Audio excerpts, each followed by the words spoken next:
Nobody? Okay. Hello, my name is Brittany Joyce, and I'm from Hartsville, South Carolina. And my project is Project P.E.R.K. And I did not mean to coordinate with it. I feel like a dork now. So this project definitely became more relevant than I ever thought it would when I first started planning it. I met with my city manager when I first heard about EPL and how they wanted us to talk about our community and identify an issue and how we wanted to address it. And I met with the city manager and I was like, okay, I've got a couple ideas, help me run with it. And so we developed police encouraging responsibility and kindness.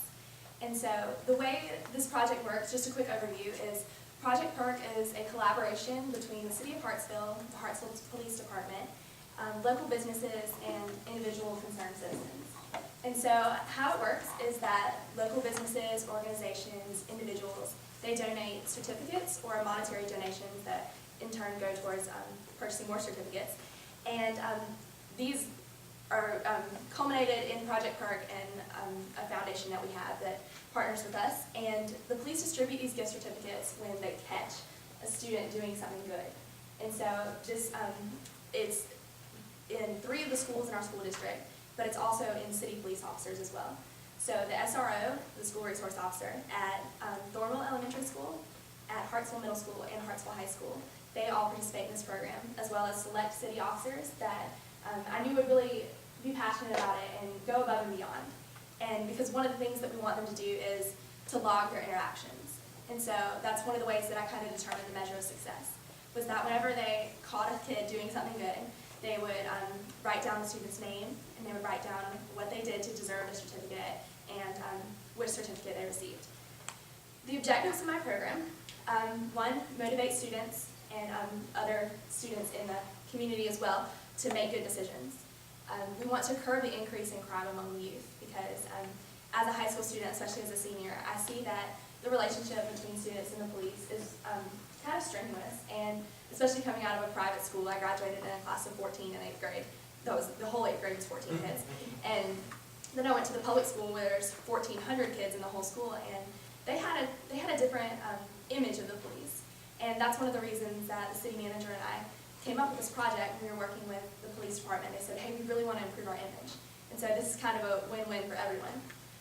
We also want to encourage the police to seek out positive interactions and positive things that the kids are doing, because one of the things that I found is that this program, the police learned just as much as the students did, and they benefited just as much because the police officers, some of them were like, I never really thought to look for the good things in the kids. You know, I'm the SRO, I'm supposed to be breaking up fights, but kids pick up trash without even being asked, and they hold doors, and they stay after school and tutor and help teachers. And so this has definitely been a really great thing to foster a relationship of trust between the police and the students. That was one of the main goals that we wanted to have, and we definitely achieved it. And so, program promotion. And one of the things that was really important was Facebook, and getting it out through Facebook and Twitter, and just that's how you reach people these days. And like James said, it spreads like wildfire. And so we did many press releases, and I have a correspondence section and a press section in my binder. And people were sending in emails about, Melanie forwarded me a couple about how people from all across the state have heard about this program, and they said they wanted to take it statewide. And that is just a testament to how relevant it is in the world today. Also, the Community Foundation for a Better Hartsville. It's just a community we have in Hartsville to try to organize the money and the foundation for different organizations that are trying to better the community. And so we partnered with them, and we recently got it set up so that on their website they can take in monetary donations through there.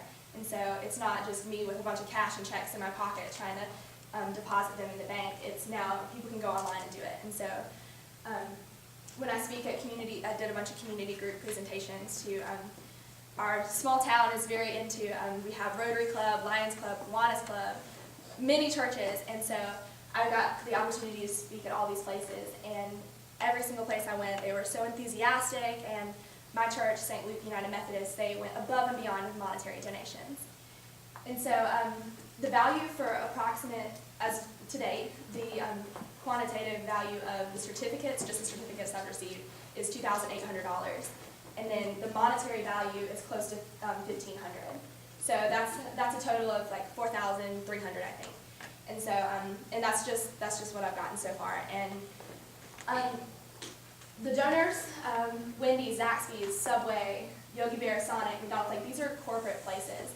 And so I've had to go to their headquarters and like talk to the people about, because if you just walk into a McDonald's, they're going to say, well, you have to talk to corporate. And so this program has definitely helped me improve my skills with emailing, and I sent like 1,000 emails, you can see, and phone calls and meeting with people and public speaking. It's been incredible.